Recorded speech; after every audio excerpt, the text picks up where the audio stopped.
여러분 반갑습니다. 2단원 5번째 시간. 이번 시간에는 회전체의 단면에 대해서 한번 알아볼 텐데요.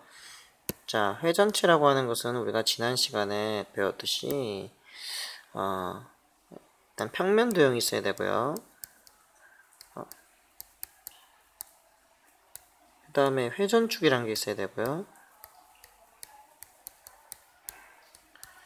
자, 이 두 가지가 있을 때 평면 도형을 이 회전축을 중심으로 하여서 한 바퀴 회전시켰을 때 생기는 어떤 입체 도형을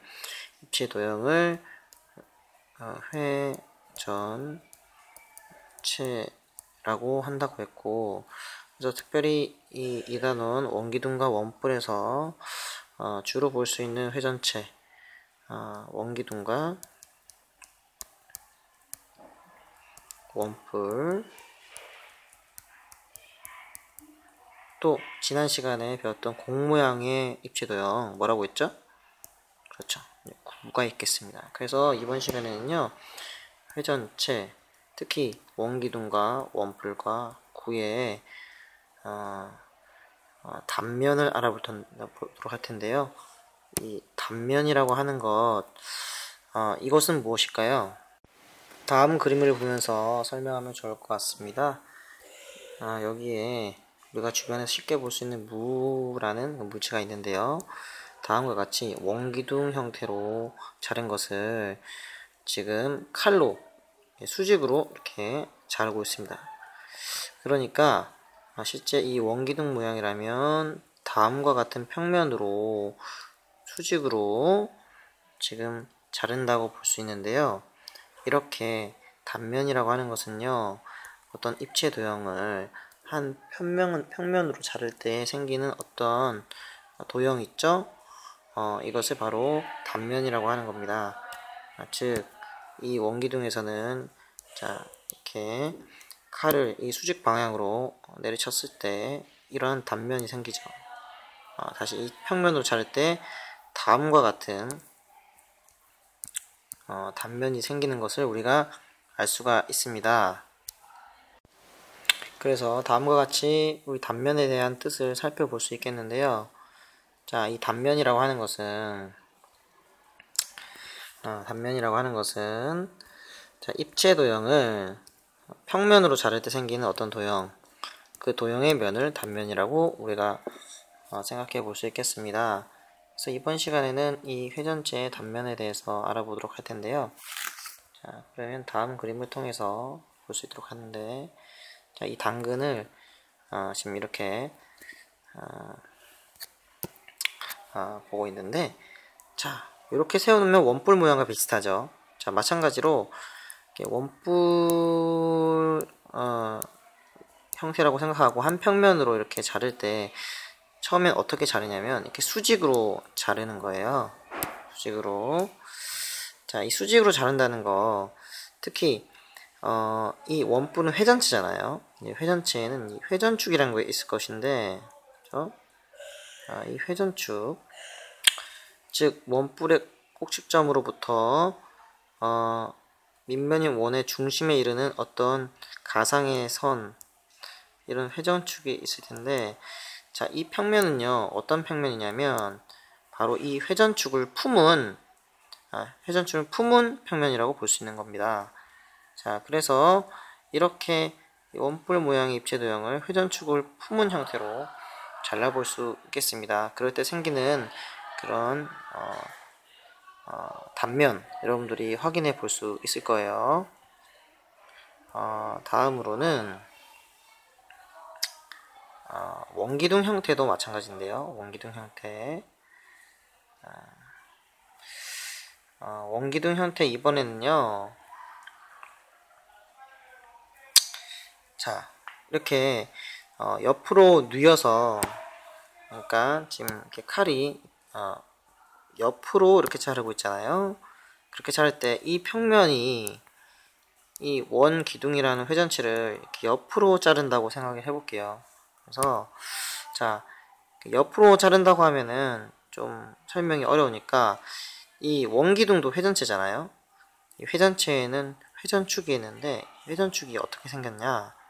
바로 밑면의 원의 중심을 각각 통과하는 가상의 직선이 있을 거예요. 그죠? 이게 바로 회전축인데, 자, 이 회전축과 이 평면 어떤 관계냐면 수직으로 만나고 있다고 볼 수 있어요. 그래서 이렇게 자르는 것을 어떻게 자른다고 표현하냐면 회전축의 수직인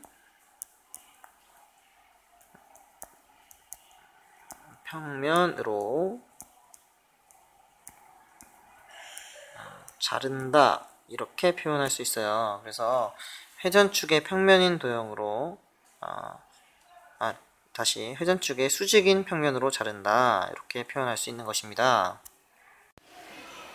자, 원뿔 모양도 마찬가지고, 자, 이렇게 회전축이 이렇게 있을 거예요. 자, 원뿔의 꼭지점과 밑면의 중심을 통과하는 그런 가상의 직선이 있으면, 자, 이거는 회전축의 수직으로 만나는, 그죠? 수직을 하는 평면으로 지금 자른 거라고 할 수 있고요. 자, 이렇게 잘랐을 때 생기는 단면도 여러분들이 확인해 볼 수 있을 것입니다. 자, 그 다음에, 자, 우리가 두 가지 경우를 봤거든요. 첫 번째는 뭐였냐면, 첫 번째는 회전축을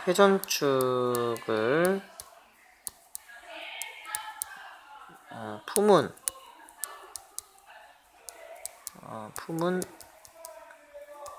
평면으로 자른 거죠. 그죠? 두 번째는 뭐죠? 두 번째는 회전축의 수직인 평면으로 자른 거예요. 그래서 세 번째 할 것은 회전축을 품은 평면도 아니고 회전축의 수직인 평면도 아닌 다른 방법으로 자르려고 하는데, 그죠? 이제 그런 거를 이제 어떻게 생각하면 되면, 이 회전축에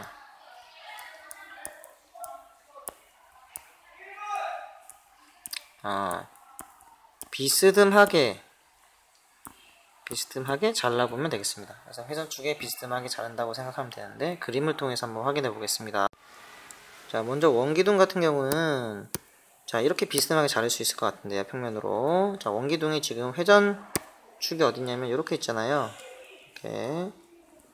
자, 그러니까 그 각 밑면에 원의 중심을 지나는 가상의 선이 있다고 생각할 때, 자, 이 평면은요, 지금 회전축을 품은 것도 아니고 회전축의 수직도 아니죠. 이제 각도를 따지자면 한 이 정도 각도가 되는 거예요. 그죠? 이 정도 각도가 되니까 수직도 아니고, 그죠? 그래서 이렇게 잘랐을 때 그 단면도 한번 살펴볼 수 있을 것입니다. 그 다음은 이제 원뿔인데요. 원뿔도 마찬가지. 지금 여기 이제 회전축이 이 원뿔의 꼭지점과 밑면의 원의 중심을 지금 통과하는 가상의 직선인데, 이것도 마찬가지. 참 이렇게 자르고 있으니까 각도가 직각이 아니잖아요.